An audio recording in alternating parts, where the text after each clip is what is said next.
Bismillahirrahmanirrahim. Alhamdulillah va salatu vassalamu ala rasulillah. Assalomu alaykum muhtaram aziz kitobxonlar.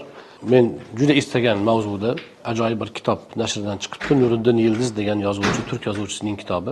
Oybek Haydarov degan birodarimiz tarjima qildilar. Kitob nihoyatda yaxshi saviyada yozilgan. Juda ham dolzarb. Mana hozirgi kunda internet orqali, telefon orqali yoshlarning ongiga juda katta tahdidlar bo'lyapti.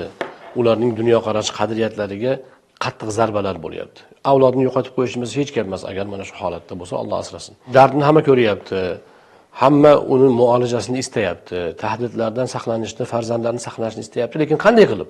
Yoshlar ham qanoat bilan qabul qiladigan uslubda qanday chora ko'rsak bo'ladi degan o'y hammani qiynayotgani tabiiy.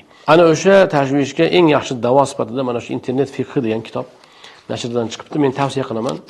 Har bitta o'zim kitobni o'qib chiqdim to'liq. Har bitta sahifasida ajoyib nuqtalar juda xalqchil tilda yozilgan va shu muammoning ildizigacha ko'rsatilgan.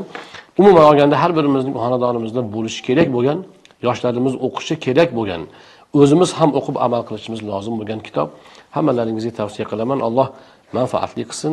Kitobni tayyorlaganlarning ajrini ziyoda aylasin. Assalomu alaykum va rahmatullohi va barakatuh.